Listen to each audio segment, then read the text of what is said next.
할렐루야. 반갑습니다.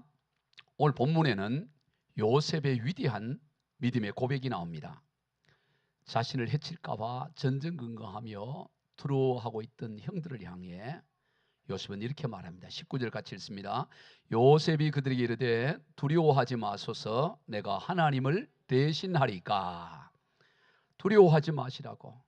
내가 어찌 하나님을 대신할 수 있겠습니까? 하며 형들을 그저 용서하는 정도가 아니라 이 모든 일이 하나님으로부터 말미암았다, 그렇게 고백하고 있는 것입니다.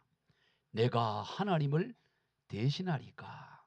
모든 것을 하나님이 행하신 일입니다. 그 고백이 그죠. 앞서 창세기 45장에서 처음 형들을 만났을 때도 그가 이렇게 고백합니다. 창세기 45장 5절입니다. 시작. 당신들이 나를 이곳에 팔았다고 해서 근심하지 마소서, 한탄하지 마소서. 하나님이 생명을 구원하시려고 나를 당신들보다 먼저 보내셨나이다. 참으로 위대한 고백이에요. 요셉 자신이 애굽에 팔려온 것도, 요셉의 형들이 요셉을 애굽에 판 것도 하나님께서 하신 일이라는 거예요. 형들의 손을 통해서 하실 뿐이지 실상은 그 주체는 하나님이 행하신 일입니다. 그러니 두려워하지도 말고 한탄하지도 마세요, 그러는 거예요. 그런데 정작 형들은 그걸 믿지를 못했어요. 오랜 세월 동안 두려움에 사로잡혀 있었습니다. 요셉이 자신들을 해치지 않는 것은 그저 아버지 야곱의 얼굴을 봐서 참고 있는 것이지 언젠가는 반드시 그에 대해 보복을 할 것이다. 다들 그렇게 생각하고 있었던 것입니다. 그래서 결국 아버지 야곱이 세상을 떠나자 급히 요셉에게 와서 무릎을 꿇고 살려달라고 예언을 하고 있는 것이죠. 요셉의 용서가 믿어지질 않았기 때문입니다. 그러한 그들을 향해 요셉은 21절입니다. 당신들은 두려워하지 마소서, 내가 당신들과 당신들의 자녀를 기르리이다 하고 그들을 간곡한 말로 위로하였더라. 간곡한 말로 위로했다는 거예요. 이거를 현대인의 성경에서는 따뜻한 말로 그들을 안심시켰다, 이렇게. 따뜻한 말로, 간곡한 말로. 형님들 두려워하지 마세요. 다 하나님이 하신 일입니다.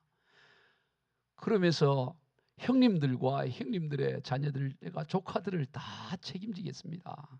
조카들을 학원 보내는 거, 결혼시키는 거 제가 다 책임질 거예요. 형님들 안심하세요 하고, 형님들 노후도 내가 책임지고 조카들 인생길도 내가 책임질 테니까 두려워하지 말라고 간곡한 말로 위로하는 거예요. 상처 입은 위로자의 모습이에요. 여러분, 이것이야말로 능력 중에 능력인 줄로 믿으시길 바랍니다. 상처 입은 위로자. 어떻게 그럴 수 있었을까? 요셉은 틀림없이 큰 상처를 입었습니다. 그저 상처 정도가 아니죠. 천인공노할 일 아닙니까? 생각만 해도 자다가 벌떡 일어나서 피가 거꾸로 솟구칠 만한 그런 분노, 원한이 맺힐 일 아니겠어요? 남들에 의해서 인신매매를 당해 종사를 해도 억울할진데 어떻게 피를 나는 형들에 의해서 생각할 수 없는 그런 분노와 상처 아니겠습니까? 그런데 그런 요셉이 어떻게 이렇게까지 형들의 노와 그 조카들의 인생까지 자기가 다 책임지겠다고, 그렇게 어떻게 간곡한 말로, 따뜻한 말로 위로할 수 있었을까 하는 거예요. 어떻게 그럴 수 있었을까요? 요셉이 큰 성공을 거두고 총리가 되고 나니 그 모든 것이 다 잊혀지고 그저 가진 자의 아량, 그저 강한 자의 그 여유, 그런 걸로 인해서 용서할 수 있었을까요? 너무 내가 이제 다 가졌으니 뭐까지 그거 뭐 그런 마음으로 요셉이 그의 형들을 용서했을까요? 그렇지 않아요. 요셉이 형들을 용서할 수 있었던 것은 이 모든 일이 하나님의 놀라운 섭리와 계시 가운데 이루어졌음을 믿었기 때문이에요. 요셉이 창세기 42장에서 애굽의 양식을 구하러 온 형들을 대면하게 되었을 때 총리인 요셉 앞에 다들 무릎을 꿇고 그 양식을 구하러 왔다고 하니까 그 형들은 요셉이 자기 동생 총리 요셉인 줄 모르고 벌벌 떨고 있는데, 그때 요셉은 한 가지 생각을 하는 거예요. 아, 바로 이거였구나. 우리 창세기 42장 8절과 9절을 같이 한번 읽어봅니다. 요셉은 그의 형들을 알아보았으나 그들은 요셉을 알아보지 못하더라. 요셉이 그들에게 대하여 꾼 꿈을 생각하고 그들에게 이르되 너희는 정탐꾼들이라 이 나라의 틈을 엿보러 왔노라. 뭔 말이에요? 그들에게 대하여 꾼 꿈. 창세기 37장에서 요셉이 꾸었던 그 꿈을 생각했다는 거예요. 형들이 와서 머리를 조아리고 양식을 구하러 왔다 하니까 아하, 하나님이 바로 이 장면을 내게 보여주셨구나. 17살 젊었을 때 하나님이 이 모습 보여주셨지. 밭의 곡식단에, 형제들의 곡식단이 그 요셉의 곡식단에 절을 하는 모습, 11별과 해와 달이 요셉별에게 절하는 그 꿈, 바로 이 꿈이 지금 바로 이렇게 성취되었구나 하고 그 꿈을 생각하게 되었다는 것입니다. 즉 이 모든 일이 하나님의 섭리, 하나님의 계시, 하나님의 말씀의 성취라는 것을 믿었기 때문에 요셉은 용서하는 것이 아니라 용서할 수밖에 없는 거예요. 용서하지 않을 수 없는 거죠. 다 하나님의 일이시고 하나님의 뜻이었기 때문에 그런 것이죠. 바로 그러한 믿음이 그를 용서하게 하셨습니다. 요셉은 하나님의 그 역사를 주관하시는 하나님, 모든 섭리하시는 하나님, 자기 인생 가운데 하나님의 섭리가 흐르고 있다는 것을 믿어요. 여러분 이것을 아셔야 돼요. 저와 여러분 인생 가운데 하나님의 놀라운 섭리가 흐르고 있는 줄로 믿으시기를 바랍니다. 오늘 우리 인생이 그냥 왔다 가는 게 아닙니다. 다 놀라운 하나님의 섭리 가운데 우리가 살아가고 그 섭리의 강 속에 우리가 있고 그 섭리를 따라 살아가는 거예요. 그러므로 누구도 원망할 것이 없어요. 왜? 하나님은 전능하신 하나님이고 하나님 몰래 일어나는 일이 없고 다 우리 인생 하나님은 다 살펴보고 있고, 설령 우리가 어떤 악과 어려움을 당할지라도 하나님 그것을 하나님의 놀라운 섭리 가운데 선으로 바꿀 수 있는 능력이 있기 때문에, 그래서 오늘 보면 20절에서 두려워 떨고 있는 형들을 향해서 요셉이 이렇게 말합니다. 시작. 당신들은 나를 헤아려 하였으나 하나님은 그것을 선으로 바꾸사 오늘과 같이 많은 백성의 생명을 구원하게 하시려 하셨나니. 요셉은 이것을 깨닫고 믿게 된 거예요. 하나님은 역사를 섭리하고 자신의 인생을 섭리하고 주관하고 계시고 또 어떤 해로움, 어떤 낙도 선으로 바꿀 수 있는 전능하신 하나님입니다. 여러분 오늘 저와 여러분이 믿는 하나님은 어떤 악도 선으로 바꿀 수 있는 전능하신 하나님임을 믿으시기를 바랍니다. 어떤 악한 자들의 악한 계획에도 하나님께서 얼마든지 선으로 바꿀 수 있는 하나님. 여러분 인류 역사 가운데 최대의 악이 뭐입니까? 가장 큰 인류의 수많은 사건 사고들이 일어나는데 그 중에서도 가장 큰 악한 일은 무엇일까요? 그것은 바로 근본 하나님의 본체이신 예수 그리스도를 그가 창조한 인간들이 십자가에 못 박아 죽이는 일만큼 세상에 가장 큰 악이 어디 있겠습니까? 가장 인류 역사 최대의 악은 사람이 창조주 하나님이신 예수 그리스도를 십자가에 못 박은 일이었습니다. 그러나 이 최대의 악을 하나님은 무엇으로 바꿉니까? 최대의 선으로 바꾸는 거예요. 인류의 수많은 사건 사고 좋은 일이 있었지만 그 중에 최고의 일은 십자가에 죽으신 예수님께서 3일 만에 부활하시고 인류 구원의 길을 열어주신 일이 인류 최대의 놀라운 축복이 있는 거죠. 하나님의 일처럼 최대의 악을 최대의 선으로 바꿀 수 있는 분이 하나님이신 거예요. 오늘 우리는 저와 여러분은 그런 하나님을 믿고 있습니다. 성도 여러분은 어떤 하나님을 믿고 있습니까? 많은 이들이 너무나 작은 하나님을 믿어요. 하나님을 믿는다고 하는데 가만히 보면 하나님을 너무 약한 하나님, 너무나 무기력하고 무능력한 하나님을 믿고 있습니다. 그렇지 않습니다. 우리 하나님은 전능하신 하나님, 창조주 하나님이십니다. 따라해 봅시다. 우리 하나님은 전능하신 창조주 하나님이십니다. 창조주 하나님에게는 창조적인 방법이 1000가지 만가지 있습니다. 전능하신 하나님은 살아계시고 하나님 몰래 일어나는 일은 아무것도 없습니다. 악한 자들의 악한 계획에도 하나님의 등 뒤에서 몰래 일어나지 않습니다. 아멘. 이것을 우리가 믿어야 되는 거예요. 누가 여러분 험담하고 욕하고 그럼 죽일 놈 나쁜 놈 상관없어요. 그것도 하나님 등 뒤에서 일어나지 않습니다. 다 하나님의 허락과 하나님의 섭리 가운데 있는 거예요. 우리가 그것을 믿는 우리 하나님은 그런 상황 가운데도 얼마든지 악을 선으로 바꿀 수 있는 전능하신 하나님임을 우리가 믿어요. 그럴 때 우리는 사람을 원망하지 않고 환경을 탓하지 않습니다. 절대로 사람 가지고 절망하고 환경 갖고 낙심하고 그러지 않는다며. 왜냐하면 하나님께서는 오늘 저와 여러분에게 다 우리를 도우라고 다 주신 거예요. 참 우리를 돕는 사람. 여러분 주변에 여러분을 해하는 사람 하나도 없고 다 돕는 사람. 주변을 둘러보세요. 다 돕는 사람이에요. 다 돕는 사람. 다만 돕는 방식이 직접적으로 도와주느냐 아니면 간접적으로 도와주느냐, 방식의 차이뿐이에요. 방식의 차이. 여러분, 요셉이 이렇게 총리가 되는데 다 도와줘요. 다 도와줘. 보디발의 아내도 도와주고 형들도 도와준 거예요. 형들이 도와줬으니까 총리가 된 거예요. 다만 방식이 그 풍랑과 같은 방식으로 도와준 거예요. 다 우리 인생 가운데 도와주지 않는 인생이 없어요. 다 하나님이 도와주는 존재로. 방식이 다만 직접적으로 도와주는, 우리는 그저 직접적으로 도와주는 사람만 도와주는 것을 생각하고 간접적으로 도와주는 사람에 대해서는 나를 해하는 사람이라고 생각해요. 아니에요. 나를 해하는 것 같지만 오히려 그것 때문에 내가 더 주님 앞에 기도하게 되고 주님의 뜻을 구하게 되고 하나님 그것을 더 놀라운 역전의 방법으로 더 선을 이루어 가시는 거예요. 우리가 천국을 향해 가는 길에 바람이 순풍만 부는 것이 아닙니다. 돌풍이 불기도 하고 큰 풍랑이도 불어보기도 합니다. 그러나 순풍을 불면 순풍대로로 편하게 가서 감사하지만 큰 돌풍이 불고 태풍이 불면 더 빨리 갈 수 있어서 감사해요. 다 우리를 다 돕는 거예요. 순풍의 방식으로 돕든지 풍랑의 방식으로 돕든지 다 우리를 돕는 사람들만 여러분 가운데서, 할렐루야, 아멘. 다 여러분 도와줘요. 지금 속에 그 인간 보기도 싫어. 그런 사람도 여러분 도와주는 사람이. 어떻게 도와줘요? 풍랑을 일으켜서 더 주님 무지하게 하고 더 놀라운 역사로. 우리가 전부 하나님이 나를 도와주는 사람으로 붙여줬지 나 망하게 하라고 붙여준 게 아니에요. 다 그 사람을 믿음으로 취하고 하나님의 섭리를 발견하게 되면 다 도와주는 거예요. 보디발의 아내도 도와준 거예요. 그래서 그 감옥에 들어가서 술 맡은 관원장 맡고 그래가지고 결국 총리가 되는 결정적 역할을 보디발의 아내가 져요. 다만 간접적으로 도와준 거예요. 고요한 바다로 저 천국 향할 때, 천국 향할 때 순풍을 불어줘요. 감사한 일이죠. 그러나 순풍만 감사하면 안 됩니다. 큰 물결 일어나 나 쉬지 못하나 이 풍랑으로 인하여 더 빨리 갑니다. 아멘. 큰 물결이라고 풍랑이 일으킨 존재가 있습니까? 감사로 받아들이시길 바랍니다.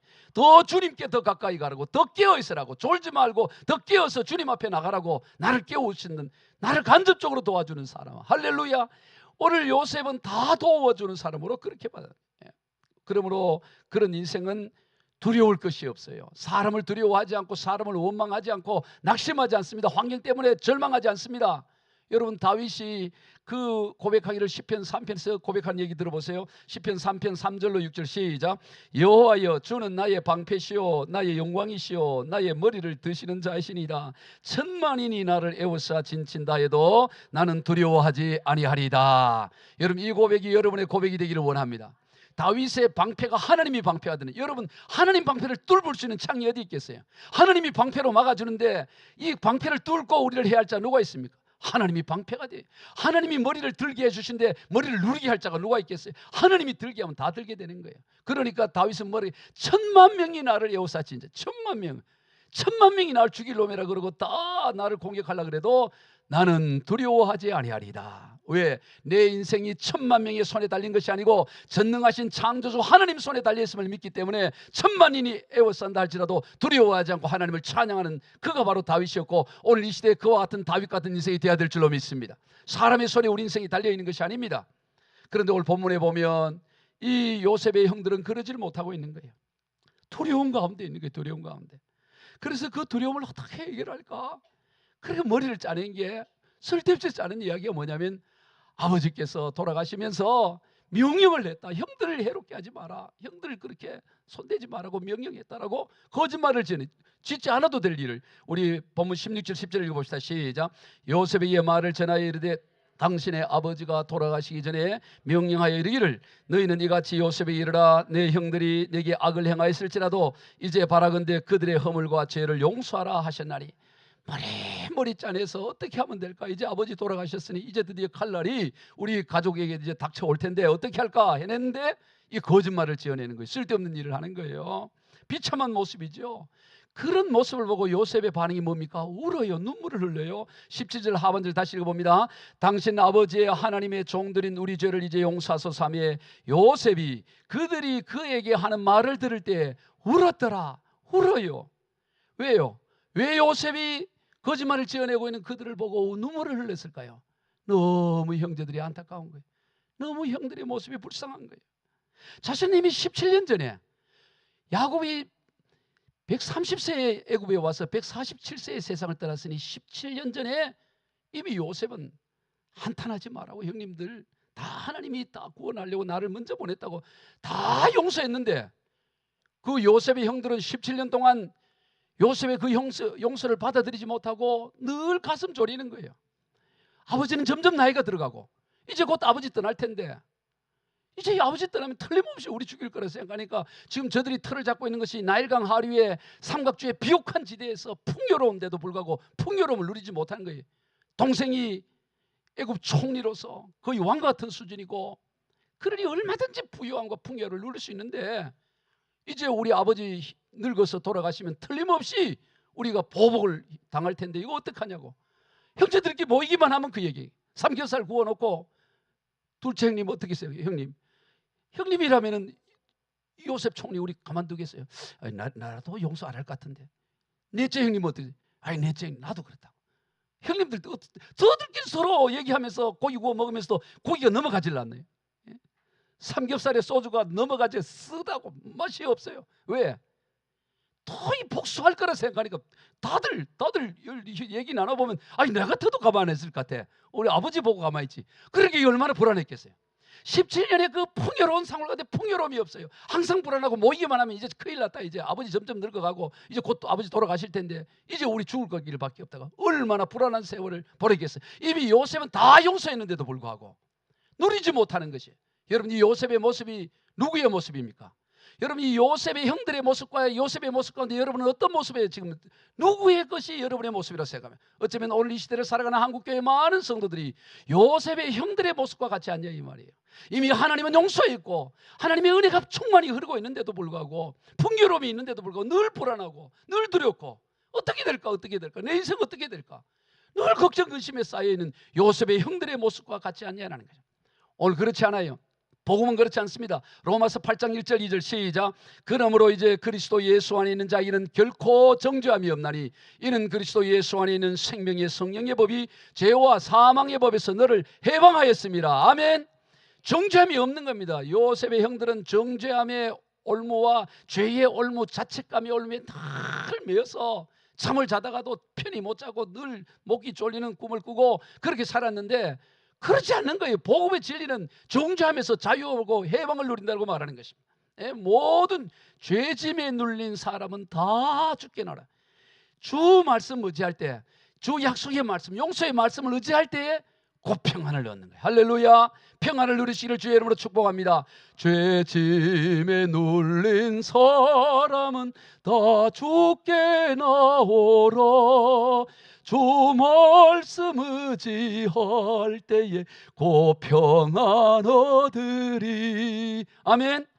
주님 말씀 의지만 평안 얻어요. 인상 풀어요. 뭘 걱정할 거 하나도 없어. 아무것도, 전능하신 하나님 살아계시고 하나님 몰래 있는 거 아무것도 없어요. 평안을 누리고 주의 약속 말씀 붙들고 내 인생 가운데 하나님의 섭리가 흘러가고 나는 하나님의 섭리 가운데 살아가는 것이고, 천만인이 달려붙어도 하나님이 나의 방패됨을 믿고 선포하며 나가면 평안을 누린 줄로 믿으시길 바랍니다. 여러분 오늘 이 시대에 얼마나 풍요로운 시대입니까? 이렇게 좋은 시대, 지난 5천년 우리 한반도 역사 가운데 이렇게 부유한 시대가 있었습니까? 이렇게 신앙의 자유가 있고 아담 이후로 이런 시대가 없어요. 이런 시대를 살아가면서도 자유를 누리지 못하고 믿음의 복을 누리지 못하고 늘 찌들려 있고 눌려 있다면 이 얼마나 원통하고 안타까운 일이세요. 여러분 우리나라 역사 가운데 가장 참 이 왕 중의 왕이라고 하고 성군이라 그러면 세종대왕을 얘기하지 않겠어요? 대왕 중에 최고의 대왕은 세종. 그리고 광화문에 세종대왕상이 있잖아요. 세종대왕 한번 생각해 보세요. 여러분 세종대왕 때, 지금 요즘 이 7월달 얼마나 더워요. 얼마 전에 40도가 넘었잖아요.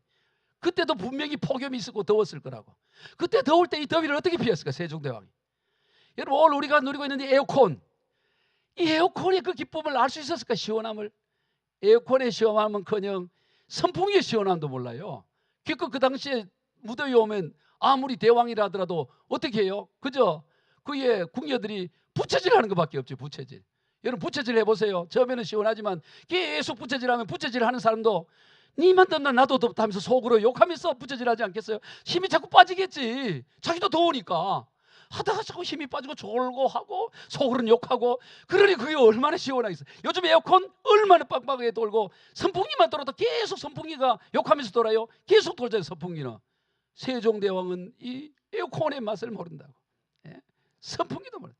근데 그걸 우리가 얼마나 이 풍요로운 가운데, 이 얼마나 지금 여러분 덥지 않지요? 편안한 가운데 하나님의 말씀을 듣고, 얼마 전에 비가 억수같이 내렸잖아요. 비가 내릴 때 집으로 퇴근을 가는데 너무 감사한 거예요.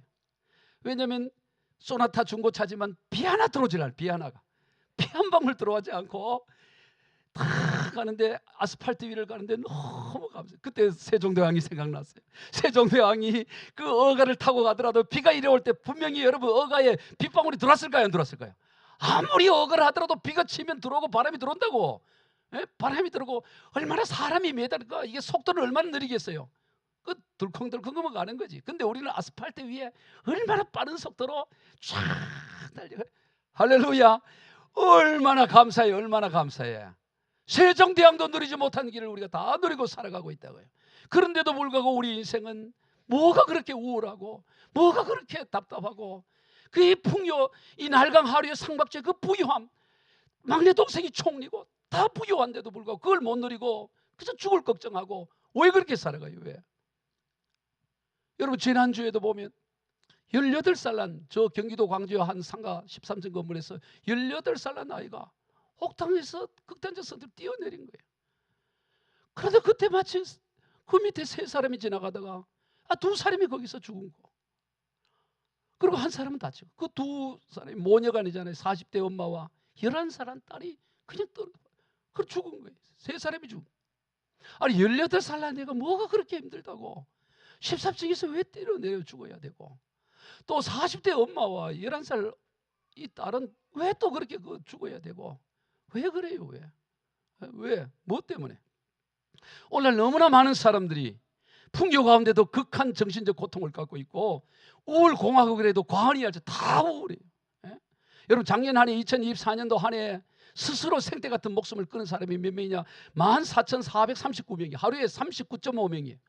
하루에 1시간 안에 거의 2명 가까이. 지금 이 시간에도 지금 얼마나 안타까워요. 여러분 이 수치는 믿지 않는 사람들만 그럴까요? 그렇지 않아요. 정확한 통계가 없지만 믿는 사람들 중에도 우울함에 앓고 정신과 치료를 받고 이 삶을 짓눌러 하고 여러 가지 정신적 장애로 고통 가운데 있는 이들이 많이 있습니다. 그러면 무엇이 인생으로 하면 이렇게 인생을 짓누르고 있는 것일까요?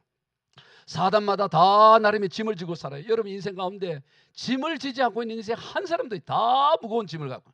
그래서 예수님이 사람을 오라 그럴 때 뭐라 그러냐면, 수고하고 무거운 짐진 자들아 다 내게로 오라. 왜?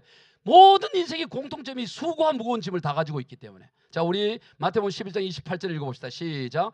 수고하고 무거운 짐진 자들아 다 내게로 오라. 내가 너희를 쉬게 하리라. 왜? 인생은 수고와 무거운 짐이 없는 인생이 없어요. 다 이 모양 저 모양 다 나름대로의 수고와 무거운 짐을 지고 살아가고 있습니다. 그 짐을 어떻게 하든 벗어버리고 애를 쓰지만 짐의 무게는 점점 더 무거워져요. 점점 더. 이 문제만 해결되면 좀 가벼워질, 더 무거운 짐이 짓누르고 끊임없이 인생이 무거운 짐과. 여러분이 짐을 진 인생은 좋은 경치를 봐도 좋아 보이지 않아요. 마음이 꽉 눌려 있고 기쁨이 없는 거예요. 뭐를 보더라도 답답한 거예요. 좋아 보이지는 않습니다. 짐에서 벗어나야 되는 거예요. 인생이 그 짐을 벗어나야 거기서 참된 모든 경치든 뭐든지 살아갈 수가 있는 것입니다. 여러분 짐의 내용이 뭘까요? 사람이 지고 있는 짐들이 보면 탐욕의 짐, 교만의 짐, 제가 한번 생각해보면 혈기의 짐, 근신 염려의 짐, 세상 자랑의 짐, 비교의식의 짐, 열등감의 짐, 낮은 자존감의 짐, 사랑받지 못한 상처의 짐. 사람마다 별의별 짐들이 다 있어요. 별의별 짐. 다 보따리 풀어놔 보면 다 짐들이 있는데 그 짐에 공통점이 있어요. 모든 짐들을 다 보니까 별의별 모양은 다른데 공통점이 있더라는 거예요. 다 공통점이 뭐냐? 그 바탕, 그 짐의 무게가 너무너무 그 무게를 바탕을 이루는 게 뭐냐 보니까 죄인 거예요. 죄와 허물의 짐이, 이게 모든 인생의 짐의 바탕인 것입니다. 죄와 허물의 이 짐을 해결하지 않으면 어떤 짐을 벗어도 더 무거워지고 더 무거워지고, 죄와 허물의 짐은 이 세상의 무게보다 더, 이 세상 지구의 무게보다 더 무거워서 이것을 어찌할 수 없는. 여러분 왜 세상 살이가 힘들다고 생각하십니까? 돈이 없어서 힘들다고 생각해요? 내가 지금 돈이 없는데, 돈만 있으면 인생 참 편해가지고. 돈이 없어요. 여러분 그럼 돈 있으면 다 행복하고 편할까요? 돈이 있으면 다 가벼운 사람. 여러분, 돈이 있어도 또 다른 무거운 짐이 있는 것입니다. 세상 사람이 짐이 무거운 게 지식이 없으면, 많이 배우면, 공부 많이 하면, 명예가 있으면 그렇지 않아요. 세상 짐은 그런 것으로 해결할 수 없는 거예요. 그 바탕을 이루고 있는 게 뭐냐? 죄와 허물의 짐이에요. 이것이 눌려있기 때문에 이게 너무 이걸 해결하지 않으면 길이 없는 거예요. 우리는 그저 눈에 보이는 그 보따리 짐만 해결하면 다 될 것 같은데, 보따리 밑에 그 보따리를 다 합친 것보다 무거운 죄의 짐이 인생을 꽉 누르고 있는 거예요. 그러니 뭐를 보더라도 기쁘지 않는 거예요. 감사가 없는 것입니다. 그래서 주님은 수고하고 무거운 짐진 그걸 그대로 가지고 오면서 내가 그 짐을 대신 지겠다고 하는 거예요. 짐을 방법이 없습니다. 그 세상에 이 모든 걸 합친 것보다 무거운 이 죄의 짐을 해결할 수 있는 것은 근본 하나님의 본체이신 예수 그리스도 외에는, 주님 외에는 이것을 해결할 수 있는 자가 없어요. 주님은 약속하고 큰 소리로 말합니다. 요한복음 7장 37절 이하 시작. 명절 끝날 그 큰 날에 예수께서 서서 외쳐 이르시되 누구든지 목마르거든 내게로 와서 마시라. 나를 믿는 자는 성경의 이름과 같이 그 배에서 생수의 강이 흘러나오리라 하시니 이는 그를 믿는 자들이 받을 성령을 가리켜 말씀하신 것이라. 살살 얘기한 게 아니에요. 누구 들을까 봐 우리끼리만 알고 이래 얘기한 게 아니에요. 속닥거린 게 아니라고. 다 들으라고 큰 소리로 외쳐서 얘기해. 수고하고 무거운 짐진 다 내게로 와라. 누구든지 목마르냐 와라. 오면 그저 목만 겨우 축이는 정도 아니고 네 배에서 생수의 강이 터져가지고 너뿐만 아니라 네 가족과 네 주변이 다 목마르면서 해결할 수 있다고 주님은 큰 소리로 말씀하신 줄로 믿으시길 바랍니다. 그러면 자유함을 누리는 거예요. 어디에 인생의 해결의 문제가 있습니까? 무엇을 해결하면 우리가 자유함을 누립니까? 죄의 짐을 에서 벗어나고 주님 앞에 나와 주님이 그 짐을 대신 져줄 때 우리는 생수의 강이 터져나오고 모두를 살리는 그 놀라운 역사가 일어나는 거예요. 그 외에는 달리 방법이 없는 것입니다. 내 영혼이 은총 입어 중한 죄짐 벗고 보니 딴 게 없어요. 중한 죄짐을 벗고 보니 슬픔 많은 이 세상도 천국으로 하도다. 아멘. 슬픔이 많아요. 문제가 많아요. 그거 해결해서 되는 게 아니라고. 죄의 짐을 벗어버렸더니 슬픔 많은 그게 그대로 있는데 그게 뭐로 바뀌어버려요? 천국으로 바뀌어지더라 이 말이야. 아멘.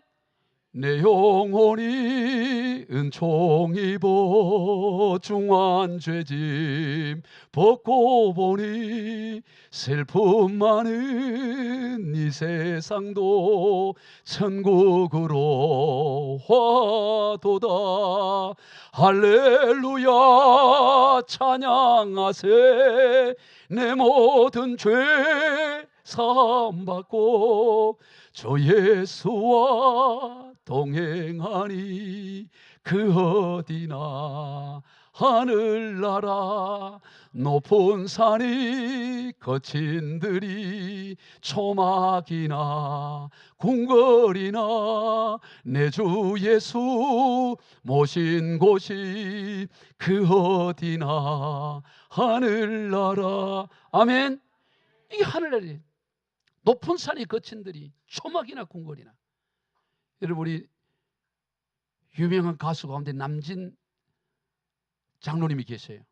그분의 1번 곡이 님과 함께. 이거는 사실은 이 복음성가로 바꾸어도 충분해요. 그 님을 주님으로 하면. 멋쟁이 높은 빌딩 의시되지만 인생들은 다 멋쟁이 높은 빌딩 의시되려고. 유행 따라 사는 것도 제멋이지만 다 유행 따라 멋있게 다 뭐 살고 싶어요. 그게 중요한 거예요. 반딧불 초가집도 님과 함께면. 할렐루야. 반딧불이 있는 초가집도 님과 함께면. 나는 좋아 나는 좋아 님과 함께면. 님과 함께 같이 산다면. 할렐루야. 그 님이 주님이라면 반딧불 초가집도 상관없는 거야. 뭐가 문제돼요? 사람들은 멋쟁이 높은 빌딩 의시되고 뭐 빼딱구두 신고 왔다 갔다 상관없어요.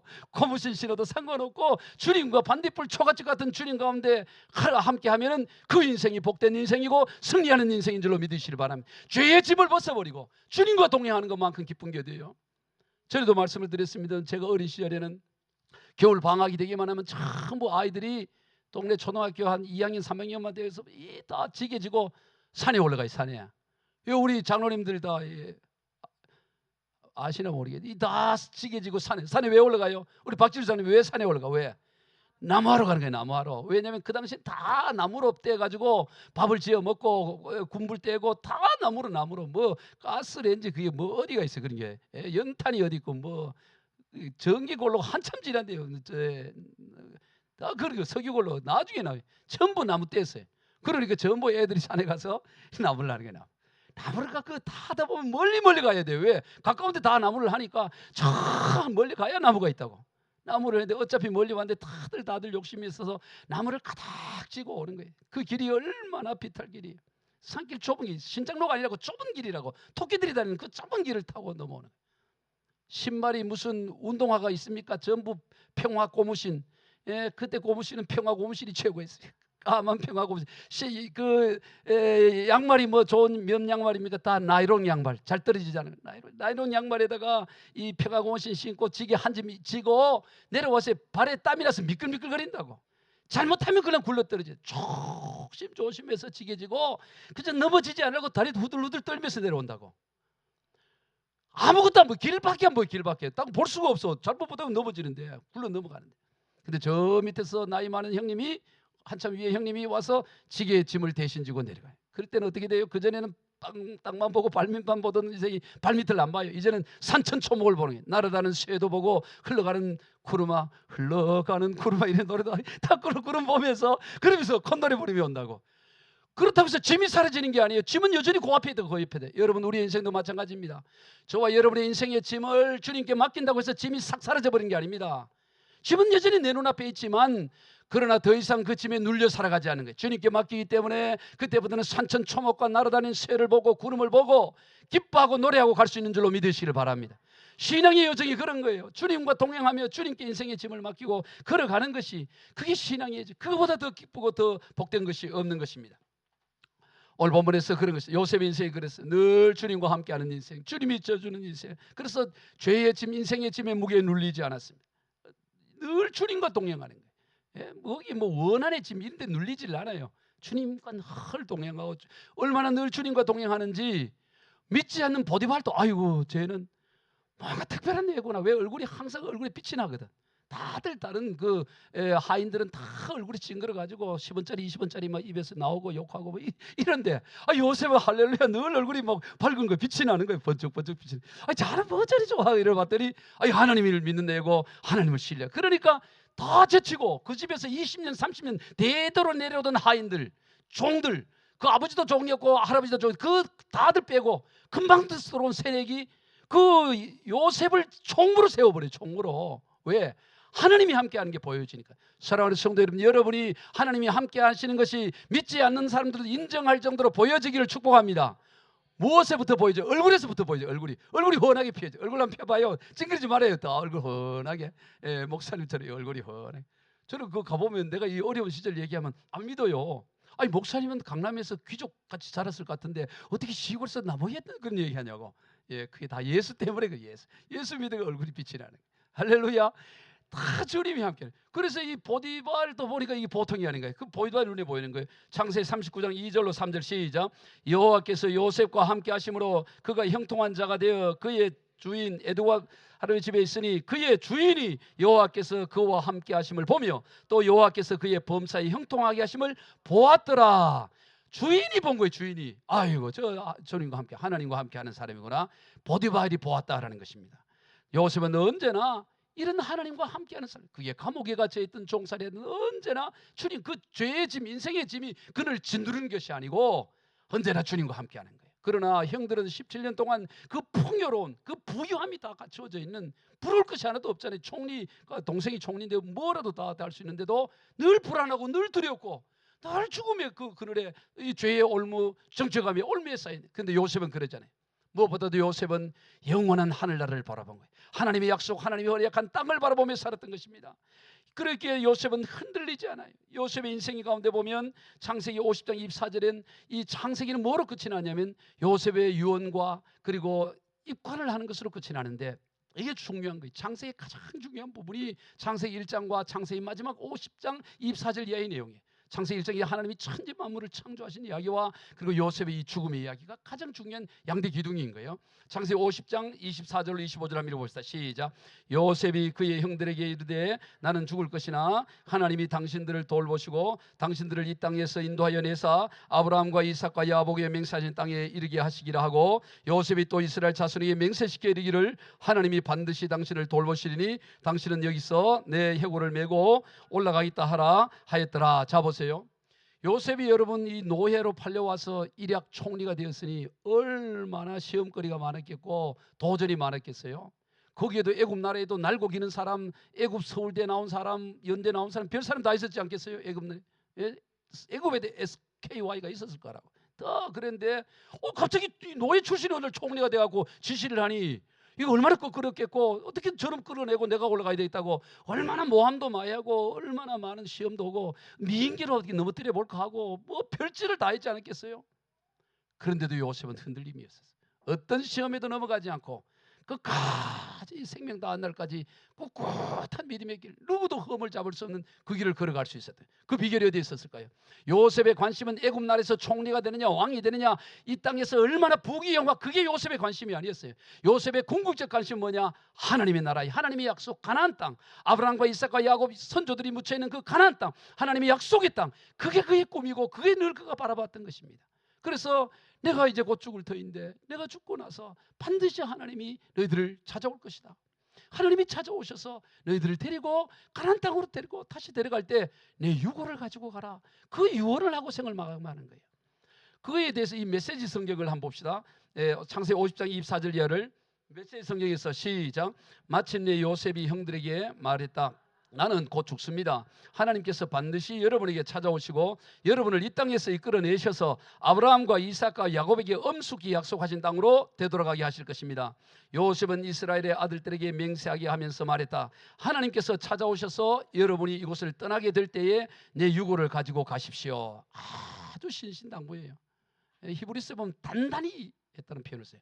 신신당부하면서 반드시 오는 날 하나님이 여러분을 찾아올 것인데 그때 여러분은 그 하나님께 인도함을 받아 애굽을 벗어나 가나안 땅으로 들어갈 때 내 유고를 가지고 가시오라고 말합니다. 여러분 이것은 장차 요셉 이후에 약 430년, 400여 년의 세월 종살이하게 되는 거예요. 이 유대인들이 종살이할 때 바로 이 요셉의 이 유언, 요셉의 이 유골이 저들의 희망의 노래가 되고 희망의 메시지가 되는 거예요. 종살이가 너무너무 힘들고 고통스러울 때 뭔 생각을 했겠어요? 요셉이 한 말 생각나는 거예요. 맞아, 요셉이 하나님이 찾아오실 거라고 했어. 언젠가 하나님이 찾아오셔서 우리를 약속의 땅, 우리 선조들이 묻혀있는 저 가나안 땅으로 반드시 데려간다고 하셨지. 언젠가 주님 오시겠지. 그거 하나 붙잡고 가는 거예요. 그거 하나. 수백 년의 종살이 하면서 요셉의 그 유언 하나 붙드는 거예요. 그게 그들의 메시지가 되고 그들의 노래가 되고 그거 하나 붙잡고 종살이 하는 거예요. 내 때는 아니더라도 자녀들에게 너희들 때라도 언젠가 하나님 찾아오실 것이다. 우리 종살이 여기서 끝나지 않을 것이다. 반드시 하나님 찾아오셔서 너희들 우리를 데리고 반드시 가나안, 그 요셉이 한 유언 반드시 이루어질 것이다. 그걸 수백 년 동안 저들의 노래가 되고 메시지가 된 것이죠. 결국에는 오랜 세월이 지나고 나서 수백 년의 세월이 지나고 나서 하나님은 모세를 통해서 찾아오셔요. 요셉의 유언대로 하나님이 찾아오셔서 그들을 출애굽의 여정을 이끌어갑니다. 모세가 이스라엘 백성들을 이끌고 갈 때 그 요셉의 유고를 가지고 이 호렙산 시내산에 이르렀어요. 드디어 홍해를 건너고 시내산에 이르렀을 때 이렇게 기록이 되어 있어요. 출애굽기 13장 19절 읽어봅니다. 시작. 모세가 요셉의 유고를 가졌으니 이는 요셉이 이스라엘 자손으로 단단히 맹세하게 하여 이르기를 하나님이 반드시 너희를 찾아오시리니 너희는 내 유고를 여기서 가지고 나가라 했어요. 그 출애굽할 때 단단히 약속한 요셉의 약속을 붙잡고 모세가 이 요셉의 유고를 가지고 나왔다는 거예요. 그리고 쭉 요셉을 유고를 가지고 여정을 가는데 마지막, 여러분 출애굽의 마지막이 어디에 있어요? 출애굽 여정의 마지막, 그 가나안 땅 정복의 마지막이 어디에 나오냐? 여호수아 24장. 여호수아서는 24장으로 되어 있는데 여호수아 24장은 어떻게 끝나느냐? 바로 이 요셉의 유고를 세겜에다가 안장하는 것으로 끝이 나요. 그러면서 진정한 출애굽의 역사가 다 끝나는 거예요. 모든 게 다 이루어지는 게 뭐냐? 요셉에서 출발해서 요셉으로 끝이 나는 게 이게 바로 출애굽의 역사예요. 자, 우리 여호수아 24장 32절을 한번 읽어봅시다. 시작. 또 이스라엘 자손이 애굽에서 가져온 요셉의 뼈를 세겜에 장사했으니 이곳은 야곱이 베크시타를 주고 세겜의 아버지 하모의 자손들에게서 산 밭이라. 그것이 요셉 자손의 기업이 되었더라. 그러면서 여호수아 끝이 나는 거예요. 뭔 말입니까? 요셉의 유언, 요셉의 유골이 바로 출애굽의 시작이었고, 출애굽을 이끌어갔고 출애굽을 마치게 하는 것이 요셉의 유언의 메시지였다는 거예요. 그래서 히브리서 기자는 믿음을 언급하면서 요셉에 대해서 이렇게 말합니다. 히브리서 11장 12절 시작. 믿음으로 요셉은 임종시에 이스라엘 자손들이 떠날 것을 말, 또 자기 뼈를 위하여 명하였으며. 바로 그렇게 정의해요. 요셉의 인생을 한 줄로 얘기하면 요셉은 하나님의 나라 영원한 세계 바라보며 살았다. 믿음으로 그거 보고 살았다. 그렇게 정리하는 것입니다. 그러니 땅의 것으로 요셉을 흔들 수 없어요. 땅의 부유함으로 땅의 뭐 어떤 걸 가지고 요셉을 넘어뜨릴 수가 없다. 왜? 요셉의 온통 관심사는 영원한 하늘나라 하나님의 수준. 그러니까 삶이 어떠냐? 하나님 수준의 삶. 사랑하는 성도 여러분, 우리가 비록 땅에 발을 디디고 살지만 우리 삶의 스타일과 수준은 하나님 수준이 되기를 주의 이름으로 축복합니다. 뭔가 다른 수준으로 살아야 된다고. 그저 세상 사람들과 경쟁해서 뭐 이기겠다, 그런 조잡한 정도의 삶이 아니라 찬차원 높은 전혀 다른 차원의 삶을 살아가는 것이 하나님의 사람인 거예요. 하나님의 사람은 하나님 수준의 삶을 사는 거예요. 우리 이사야 58장 9절 한번 읽어봅시다. 시작. 이는 하늘이 땅보다 높음 같이 내 길은 너희 길보다 높으며 내 생각은 너희 생각보다 높음이라. 하나님의 생각은 땅이 하늘의 높은 것 같이 높다라는 거예요. 바로 그 생각으로 살아가는 거예요. 땅이 하늘의 높은 것보다 더 높은 것 같은 생각, 그 더 높은 것 같은 말, 더 높은 수준, 그렇게 살아가는 것이 신앙의 여정이다. 오늘 본문에서 요셉이 그런 것을 보게 되는 거예요. 그렇기 때문에 세상 사람들로서는 이해할 수 없이 벌벌 떠는 형제들을 향해 두려워하지 말라고 하면서 내가 하나님을 대신할 수 없다고 얘기하면서 간곡한 말로 위로하는 하나님 수준의 삶을 살아가는 참된 상처 입은 치유자의 삶을 살아가는 걸 보게 되는 것입니다. 아무쪼록 우리 교우들 모두가 이 요셉처럼 상처 입은 치유자로서 하나님 수준의 삶을 다 살아가시길 주 예수 그리스도 이름으로 축복합니다. 기도하겠습니다. 오 하나님 아버지, 감사합니다. 오늘 또 이 너무나 좋은 세종대왕 시대보다도 비교할 수 없을 정도로 풍요롭고 부유한 이 시대에 하나님 앞에 예비하며 하나님 앞에 나갈 수 있는 아담 이후로 최고의 복을 우리에게 부어주셔서 감사합니다. 그러나 이 죄에서 자유함 예수 그리스도의 보혈의 피를 온전히 믿지 못함으로 말미암아 이런저런 세상의 짐에 짓눌려 살아가고 탄식하며 우울해하고 있는 인생들이 너무너무 많습니다. 하나님, 그들에게 예수 복음 증거하여 거기서 자유함을 얻게 하시고 하나님의 해방과 하나님의 은혜를 누릴 수 있는 인생들, 하나님 수준의 삶을 살 수 있도록 이끌어가는 우리 모두가 되게 하여 주시옵소서. 축복하며 예수님의 이름으로 기도하옵나이다. 아멘.